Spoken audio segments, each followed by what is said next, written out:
Internet. My name is Spencer. Everyone calls me Spenny. And I'm here to talk about the one thing I hate in the new Fable game. And I know when a guy gets on a microphone and he starts talking about something he hates in a video game he's never played before, people automatically chalk it up to this dude's just trying to farm some internet drama for engagement. And I understand how this could look, but I assure you that is not the case. I am a big fan of Fable. I always have been. I've played the original many times. I've played all the other ones except the Kinect one because the Kinect was hot garbage. I even played Fable Legends, the game that died and pretty much put Lionhead Studios to sleep. I like them all for various different reasons. The original has a place in my heart. So I was one of the first people out there really championing for this franchise to come back. And now that it is, I'm beyond excited to play it. So just so you know exactly where I stand before I start critiquing something.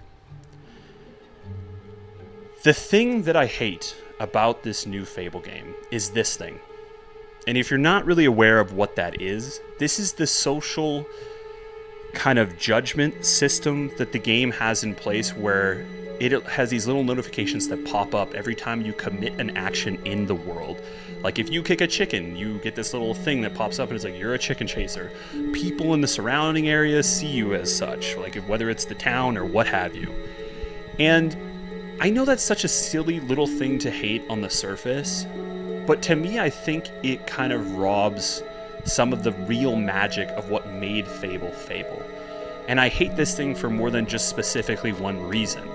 Yes, it is annoying that it pops up on your screen like it's a notification on your cell phone, and that is immensely frustrating to me because I am there to get immersed in the world. I don't need the game yelling at me every 2 seconds that like, oh, you've done something, now you can see you've done something, even if the world doesn't react to me.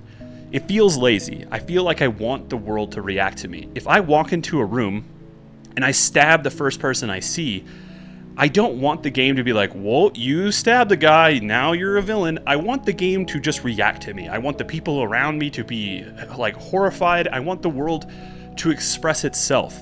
I don't need a notification letting me know what I've done. I know what I did. Just show me how the world is going to react to my choices. That's where I come from with that. That's one of the reasons I hate it, is it just feels cheap, feels a little lazy. Now, I do want to take a second to defend the game and say, hey, maybe they've thought about this. Maybe you can turn it off. Maybe the world is quite reactive, and this is also just a supplemental thing to allow the player who's brain dead to understand the choices they're making are having this kind of reaction. I don't know. I just know on the surface, I hate this.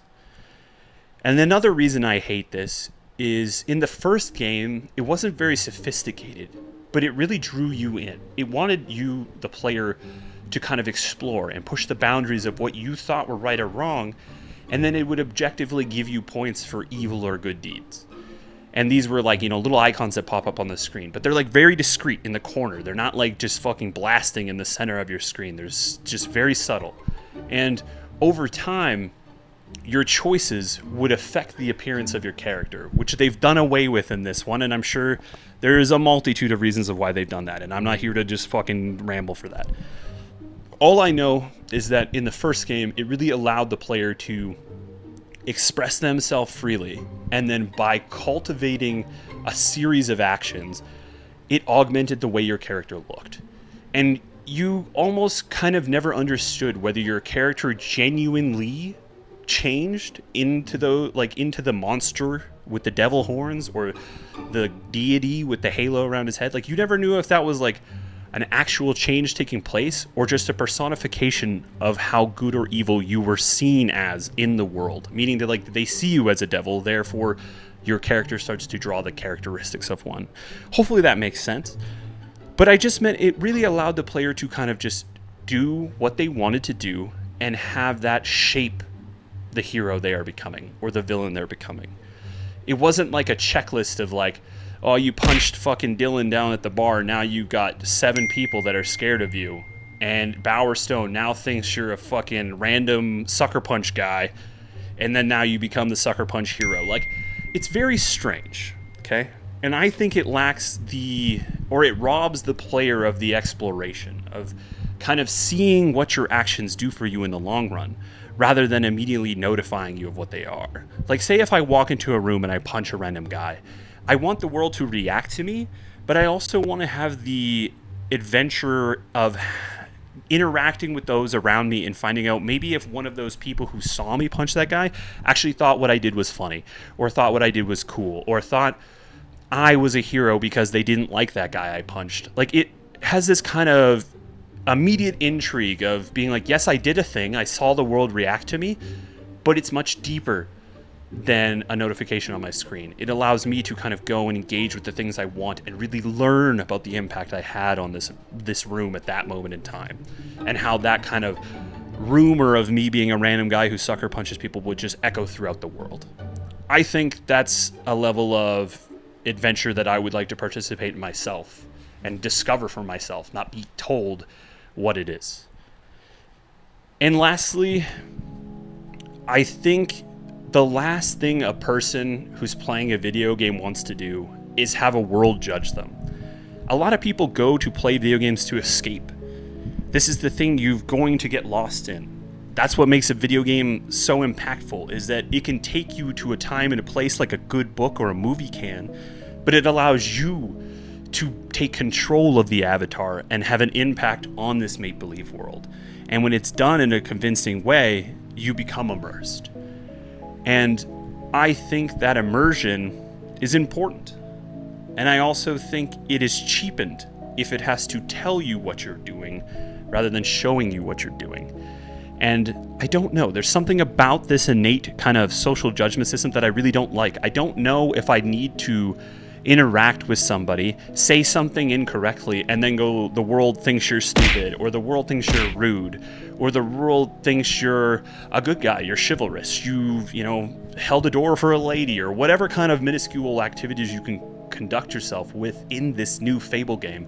I don't need the world to tell me what I'm doing all the time. I want to just do it, and then not be judged by the characters around me. Like, I don't need to have the little notifications popping up telling me what they all think of me. I just want to go be myself, and then when I interact with some of those NPCs, then I will get a sense of how they perceived me. I don't need a constant, just chart of how people are seeing my perception in the public eye. There's also this really weird mechanic they introduced in the demo where they explained that maybe you did a bunch of stuff and you created a persona around your hero in this small town of Bowerstone, we'll say, just hypothetically. If you're a villain in Bowerstone, you could go to a different town like Oakvale, and you won't be a villain there. You will have your own little kind of perception pocket in those places. I think that's really neat. Out of all the things I actually admire for the new game, that's probably the most important one. Because when I played the original game, I really thought that would be cool. That my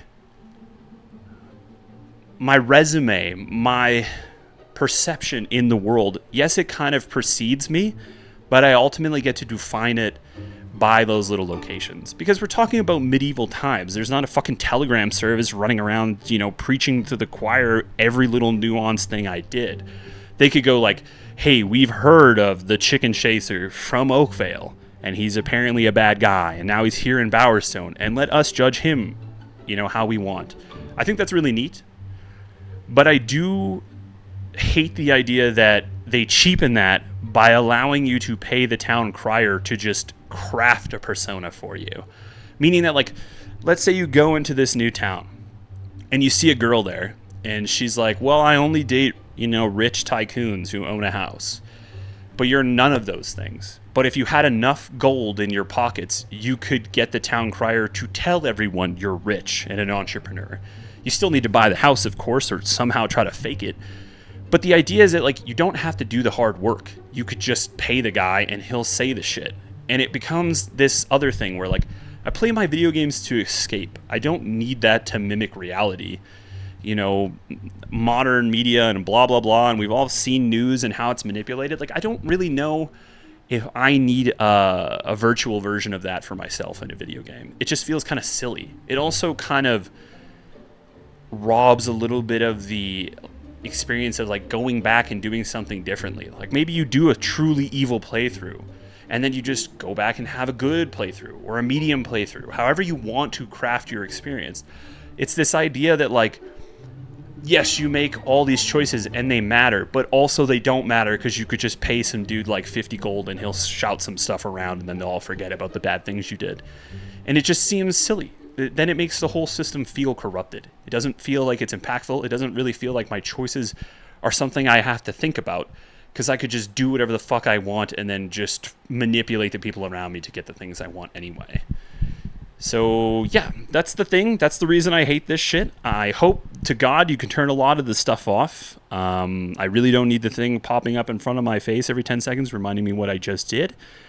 And I hope it somehow manages to mask that in a way that still allows me the exploration and the curiosity of wanting to play this game multiple times and seeing what could, you know, unfold in front of me.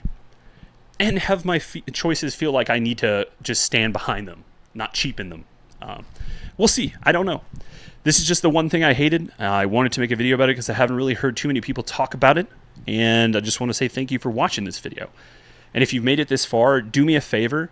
In the comments below, just put one thing that would have been hilarious for me to make a 15-minute video talking about how I hated it in Fable. Pick whatever you want.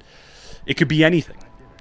Sky's the limit. I'll like the funny ones. I'll pin the one I think is the best. So good luck to you. Thank you for watching, and I'll see you guys in the next one. Bye-bye.